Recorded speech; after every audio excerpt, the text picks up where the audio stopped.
Ikenga Ugochinyere has long become one of the serious bone on the throat of Wike since all this whole wahala started, both in Rivers State or in PDP. He has never given him chance. In fact, if Wike go like this, Ikenga will go like this and block him. Now, one of the suit has gotten final judgment in the court, and he went in favor of Ikenga Ugochinyere. Now, during this interview, Seun was asking him, it seems that Wike has lost, Ikenga has won, some part of the PDP has lost, some part has won. What he has to say? He said, Nehigaba, say like this, that the fight is still on and they can never give up. They will still follow him bomber to bomber. And with the way things are going, if he continues like this, at the end of everything, it can make Wike not to be anywhere.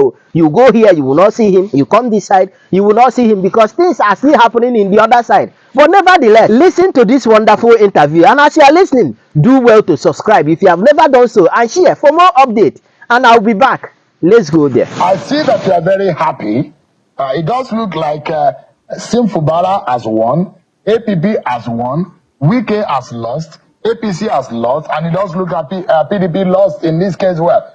Somehow, PDP, one leg of the PDP has lost. That does appear to look like the situation right now in Rivers State, isn't it?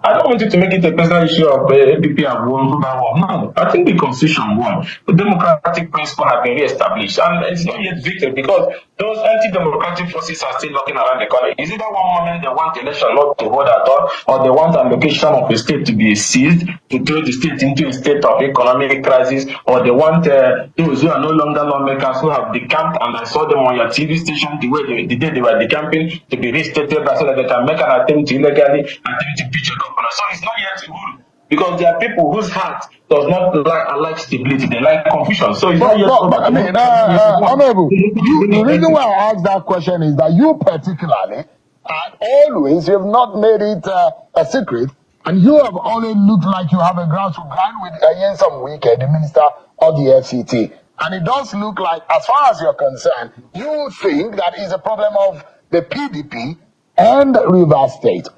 With what has happened, and those of you, there are those who think that there are those on the other side who have their way with the courtroom, but it does look at the appeal court judgment are ruled in a way that has dismissed or messed up that particular narrative, that no one has the power of our courts.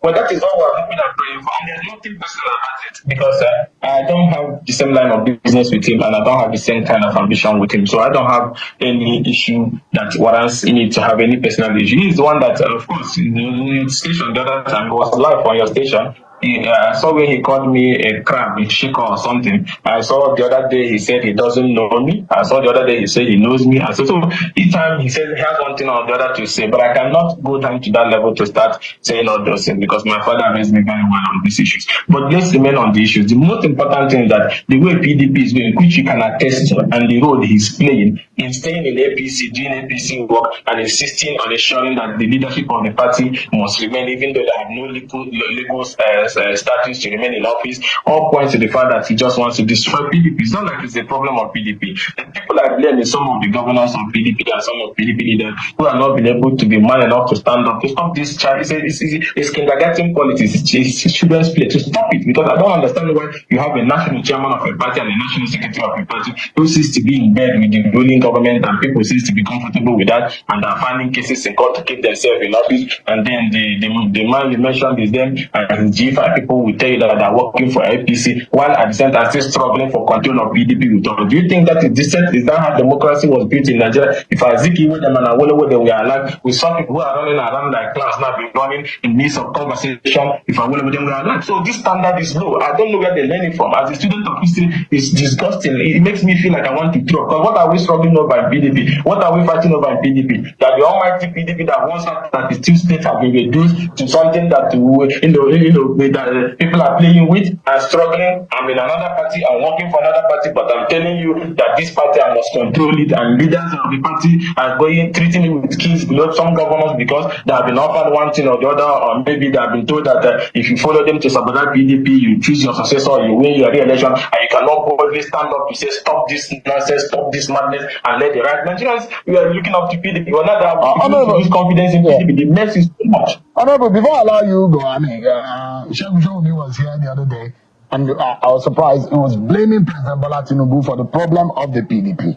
And he was saying that he is a hand that is distorting and disrupting the People's Democratic Party. Well, a lot of people will wonder what has Tinubu has to do with what is happening in another person's eyes. But my final question to you right now will be, there is still problem with River State because it does not look like the funds accrued to the River State will go to them because of the unrest over these local government issues. Are you worried about the coming days with Seun and his government over federal allocation? No, I'm not worried because when I saw the thing you are referring to, the matter had been challenged, courts have had it, and judgment has been reserved. I have never seen where there will be a judgment that is being appealed and judgment is being awaited, and somebody wants to enforce it. I don't think federal government will want to take that part. That can only happen in Nkurunziza Burundi. So I don't think federal government will do that because the matter has been appealed and judgment has been reserved. So why are you rushing to want to seize allocation? Most important, let's say, allocation is like a symbol of federation. It is different from budget. Budget comes after you have received the allocation, it drops in your state, the state assembly start budgeting. But when you want to go and seize allocation, it's like you're seizing the symbol of constitutional democracy and federation. That thing is statutory revenue of that. Okay, what happens to if there's irrevocable payment order tied to that money that has to do with bank or foreign lending institution? What happens to other obligations? What happens to statutory transfers of the state? What will happen to the judiciary? What will happen to teacher salary? So the Wike group will be so proud to go to Abuja, seize the allocation of that state, and there will be no salary, there will be no payment, there will be no obligation. I don't think federal government, because if federal government goes towards that part, they'll be pitching themselves with the people of River. I don't think any government will do that. We need to wait for the matter to be decided or to Supreme Court before we can now start having this conversation. Honorable Ugochinyere, about Rivers matter, but now that the appellate court has given a decision that seems to have suited your own, may have satisfied you in one way. How do you react to it? First of all, there's nothing personal about this. It's about our constitutional democracy and the right thing being done at all times. We speak on issues across every part of the country. It's nothing so special about River State. The most important thing here is that the issues that were ruled on by the first court of first instance by the appeal court have decided that these issues were murky. Those decisions were murky and they were made out of jurisdiction. If you look at their decision on issue 1, issue 2, issue 3, issue 4, issue 5, in particular issue 5, where the court imported a prayer that was not asked by the plaintiff. And the appeal court said, yes, even though the court has power jurisdiction to raise a matter so moto, but it doesn't have jurisdiction to resolve this moto without hearing and giving adequate time to the other parties. They struck down section 60 of the River State Independent Reset Law on the issue of the fact that no court can stop the conduct of an election. That was not one of the prayers by the plaintiff. But the court of first instance was so generous, like Father Christmas, to even import that and then took a decision. And because if you look at the case of Active, the case of APC versus Udom 2026 by the Supreme Court, that you cannot do that. And again, talks about the issue of jurisdiction.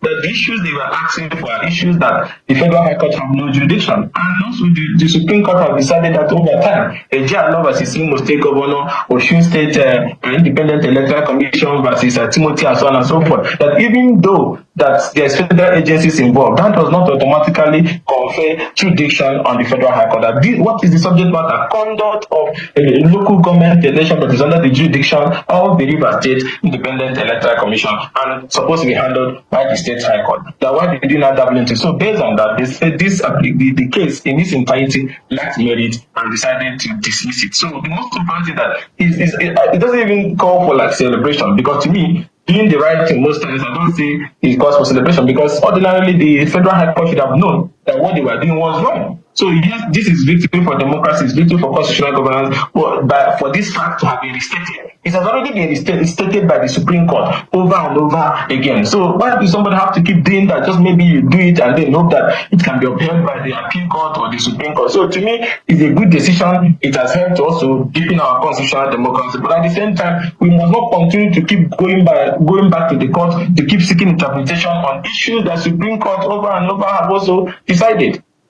Well, Honorable, Justice Lifu, in his judgment at the trial court, established that there are processes in an election, one of which includes the fact that there is supposed to be election in itself is not an end. I mean, not a means to an end. It's a process, a gamut of activities leading to the voting day.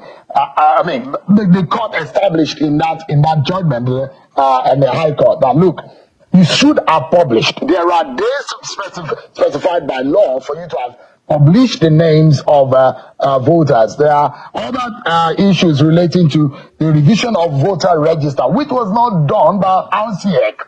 And these are established principles about our elections, which RCEC has failed to establish. Well, they went and imported all the provisions of the Electoral Act, and they were talking about that Section 9 and so on and so forth. But the appeal court said that not everything that is in the Electoral Act, if you go by the division of elections under Section 152 of that Act, that is covered, that the local government election is not among those elections, that those sections and processes they are talking about. So we have to revert to the sections in the River State Independent Electoral Commission Act, which made provisions for publication. So the method of publication and advertising for the elections and the candidate and the nomination under the RISEC law is different from the provisions under the Electoral Act they were talking about. And also, more importantly, that voter registration did not stop 30 days to the conduct of that election.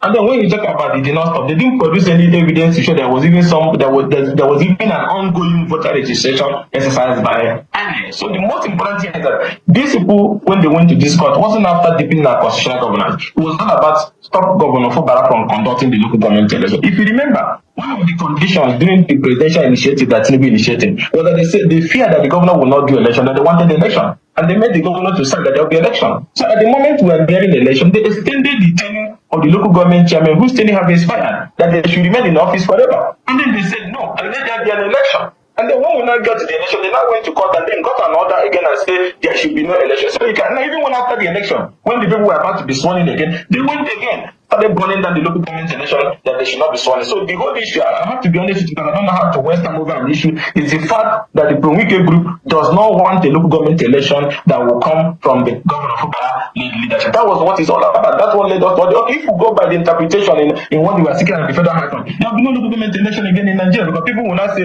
for you to have local government election, INEC must continue to do continuous voter registration process, there must be this one. You know, all these things were just like Honorable, are you not concerned that the exercise or the process is already skewed when the umpire failed to comply with his own rules and the guidelines and the laws that guide the operation of such a commission?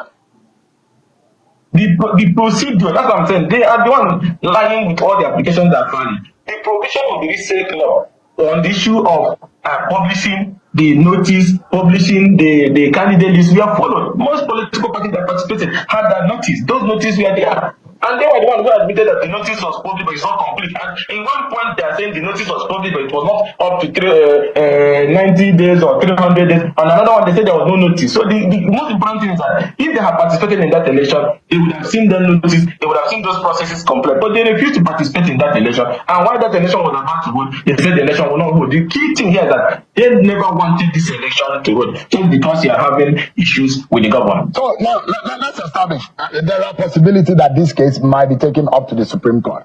And there are possibilities also that those who are being injured by the outcome of this election might find solace and find healing at the apex court, isn't it? Do you have that fear?